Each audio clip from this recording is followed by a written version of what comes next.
사람은 혼자서는 살아갈 수 없습니다. 내 주변에 어떤 사람이 있느냐에 따라 나도 그 사람의 영향을 받게 됩니다. 우리가 어른이 되어 세상에 나가면 여러 종류의 사람들과 마주치게 됩니다. 그런데 이렇게 많은 사람들과 교류하더라도 인간관계의 폭이 넓어지는 것이 아니고 오히려 좁아지는 경우가 많습니다. 친구와의 관계도 그렇습니다.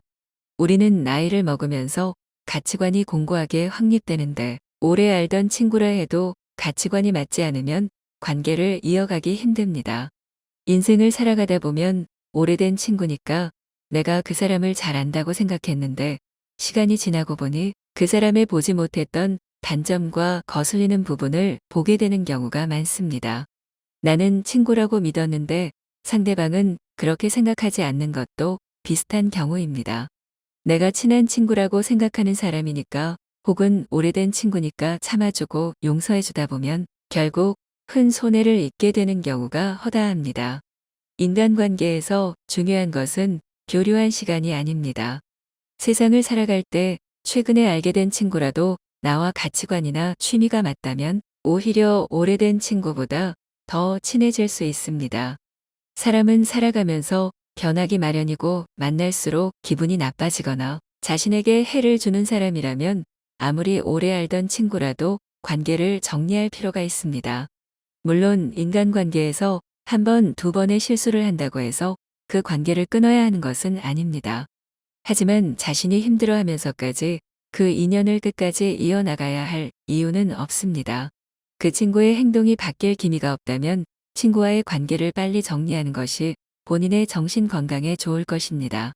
이제부터 오래된 친구라도 반드시 인연을 끊어야 할 세 가지 인간 유형에 대해 말씀드리겠습니다. 첫째, 상대방의 의견을 무시하고 자신의 말만 옳다고 주장하는 친구입니다. 우리의 주위를 돌아보면 남의 말을 듣지 않고 자신의 말만 하는 사람들이 있습니다. 남의 말은 기본적으로 틀렸다고 생각하고 상대방의 말이 아무리 옳다 한들 귀를 틀어막고 자신의 주장만 주구장창 늘어놓는 사람을 말하는 것입니다. 사람들은 이런 사람을 독불장군이라고 부르곤 합니다. 이런 사람의 특징은 대화를 하나의 경쟁으로 보며 사소한 이야기를 할 때도 자신의 말이 절대로 옳다고 주장합니다. 또한 상대방과 대화를 할 때 상대방을 가르치려 드는 경향이 있습니다. 이런 사람을 보면 일상적인 대화를 하면서도 선생님이 학생에게 수업을 하듯 합니다. 또한 다른 사람의 이야기를 경청하기보다는 다른 사람에게 교훈을 주는 것을 좋아하고 필요 없는 충고를 계속해서 하려고 합니다. 그 사람의 말을 들어보면 상대를 위한 진심 어린 조언이라고 느껴지지 않는 경우가 많습니다. 그리고 누군가 자신의 의견에 조금이라도 반대하는 말을 한다면 굉장히 예민하게 반응하고 화를 냅니다. 그 사람이 그렇게 예민하게 반응하는 이유는 심리적인 측면에서 보자면 내면의 자신감이 부족하기 때문일 가능성이 높습니다. 항상 남들보다 앞서야 한다는 압박감을 가지고 있으며 대화를 소통의 수단이 아닌 경쟁으로 바라보기 때문에 심지어 승부욕을 가지고 상대방을 꺾으려 하기도 합니다. 이런 사람과 함께 있으면 항상 그 사람의 생각을 나에게 강제로 주입하려는 느낌을 받습니다. 그렇기 때문에 그 사람과 대화를 이어나가는 것이 부담스럽습니다. 이런 사람은 이건 다 너를 위한 거야라는 말을 하기도 합니다. 이 말 속에는 자신의 지식과 우월감을 과시하고 싶은 마음이 숨어 있습니다. 이런 유형의 사람은 자신의 주장을 절대 굽히지 않으며 상대방과 협력하거나 타협하려고 노력하지 않습니다. 자신의 의견과 행동 방식이 최선이라고 믿기 때문에 상대방이 무조건 자신을 따라야 한다고 생각하는 것입니다. 인간은 사회적 동물입니다. 그렇기 때문에 무인도나 벽오지 같은 곳에서 고립되어 살아가지 않는 이상 반드시 주변 사람들과 협력하며 살아야 합니다. 그럼에도 불구하고 상대방의 의견을 무시하고 자신의 의견만 옳다고 주장하는 사람은 우리 주변에 꼭 있는 인간 유형입니다. 단순한 인간 관계라면 사람끼리의 관계가 멀어지는 걸로 끝이지만 이런 성향을 가진 사람이 어떤 단체나 집단 팀을 이끄는 지도자나 리더가 된다면 팀의 방향성이 좋지 못한 방향으로 흘러갈 가능성이 굉장히 높아지게 됩니다. 작게는 팀에 있어서 금전적인 손해나 팀의 구성 유지에 부정적인 영향을 끼치게 될 수도 있습니다. 그렇기 때문에 이런 유형의 사람과는 되도록이면 멀리하는 것이 좋습니다. 둘째, 자신의 능력을 과시하는 것을 좋아하는 친구입니다. 오래 알던 친구 사이라도 나이가 들면서 생활 환경이 바뀌고 경제력이나 사회적 지위에서 차이가 생길 수 있습니다. 진정한 친구라면 친구의 경제력이나 사회적 지위에 상관없이 친구를 존중하기 때문에 어떤 상황이 닥쳐도 그 친구를 한결같이 대할 것입니다. 이런 친구와 달리 자신의 능력을 과시하는 것을 좋아하는 친구가 있습니다. 과시하는 것을 좋아하는 사람들은 다른 사람에게 인정받고 싶어 하는 욕구가 강합니다. 그렇기 때문에 자기 자랑을 하지 않으면 이 욕구가 충족되지 않습니다.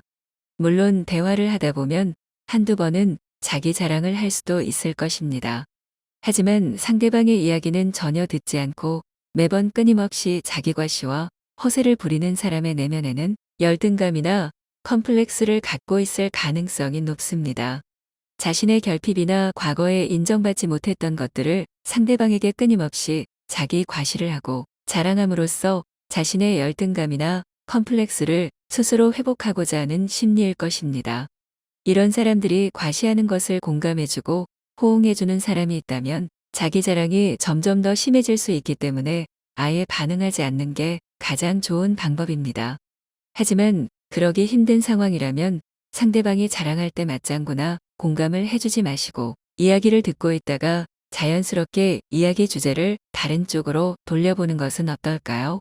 상대방에게 자기 과시가 과하다고 직접적으로 말하지 않더라도 어느 정도 눈치가 있는 사람이라면 상대방도 자신의 과시가 과하다고 생각하고 자중할 것입니다.